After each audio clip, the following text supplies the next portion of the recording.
பழனி கோயில் நில மோசடி விவகாரத்தில் தாவேக அரசை கண்டித்தும் வழக்கை சிபிஐக்கு மாற்றக் கோரியும் அதிமுக ஆர்ப்பாட்டம் அறிவித்திருக்கிறது. பழனி கோயில் நில மோசடி வழக்கில் அதிமுக தற்பொழுது தாவேக அரசுக்கு எதிர்ப்பு தெரிவித்து ஆர்ப்பாட்டம் அறிவித்திருக்கிறது.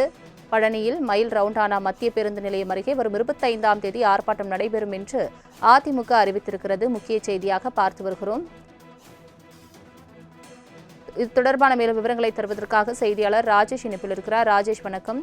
பழனி கோயில் நில மோசடி வழக்கை சிபிஐக்கு மாற்றக் கோரி அதிமுக ஆர்ப்பாட்டம் அறிவித்திருக்கிறது. மேலும் விவரங்கள் என்ன?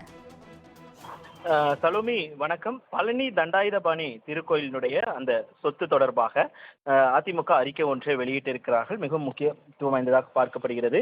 பழனி தண்டாயுதபாணி சுவாமிகள் அறக்கட்டளைக்கு சொந்தமான நிலத்தை முறைகேடாக பத்திரப்பதிவு செய்த தமிழக வெற்றிக் கழக அரசை கண்டித்தும் நடுநிலையுடன் வழக்கை நடத்த சிபிஐ வசம் ஒப்படைக்க வலியுறுத்தியும் திண்டுக்கல் மேற்கு மாவட்ட கழகத்தின் சார்பில் மாபெரும் கண்டன ஆர்ப்பாட்டம் வருகின்ற சனிக்கிழமை அன்று நடைபெறும் என்று அறிவிக்கப்பட்டிருக்கிறது. பழனி தண்டாயுதபாணி சுவாமி அறக்கட்டளைக்கு சொந்தமான சுமார் 100 கோடி மதிப்புள்ள நிலத்தை தனியாருக்கு பத்திரப்பதிவு செய்து கொடுத்த விவகாரம் பக்தர்கள் மத்தியில் பெரும் கொந்தளிப்பை ஏற்படுத்தியிருக்கிறது என்று அதிமுக குற்றம் சாட்டியிருக்கிறது. மேலும் மடத்திற்கு சொந்தமான நிலம் சம்பந்தமாக முந்தைய திமுக ஆட்சியிலிருந்தே பல்வேறு புகார்கள் எழுப்பப்பட்டு வந்தன.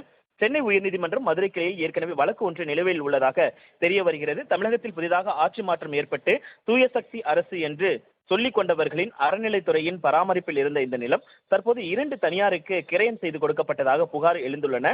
இந்த பத்திரப்பதிவை செய்வதற்காகவே பழனி சார் பதிவாளர் விடுமுறையில் அனுப்பப்பட்டு கொடைக்கானலில் இருக்கும் சார் பதிவாளரை ஒரு நாள் கூத்தாக பழனி அலுவலகத்திற்கு நியமித்துள்ளார்கள் என்று செய்திகள் வந்துள்ளன. அந்த அதிகாரி உயர்நீதிமன்ற வழக்கை பற்றியோ நீதிபதிகளின் அறிவுறுத்தலை கருத்தில் கொள்ளாமல் மடத்திற்கு சொந்தமான நிலத்தை தனியாருக்கு பத்திரப்பதிவு செய்து கொடுத்ததன் மர்மம் விளங்கவில்லை என்று அவர்கள் குற்றம் சாட்டியிருக்கிறார்கள்.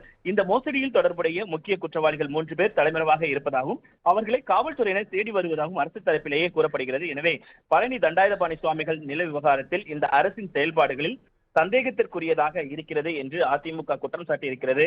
அதனால் பழனி தண்டாயுதபாணி சுவாமிகள் அறக்கட்டளைக்கு சொந்தமான நிலத்தை முறைகேடாக பத்திரப்பதிவு செய்த தமிழக வெற்றிக் கழக அரசை கண்டித்தும் நடுநிலையுடன் வழக்கை நடத்த சிபிஐ வசம் ஒப்படைக்க வலியுறுத்தியும் திண்டுக்கல் மேற்கு மாவட்டம் கழகம் சார்பாக சனிக்கிழமை ஆர்ப்பாட்டம் நடைபெறும் என்று அதிமுகவின் பொதுச் செயலாளர் எடப்பாடி கே பழனிசாமி அறிவிப்பு வெளியிட்டிருக்கிறார்.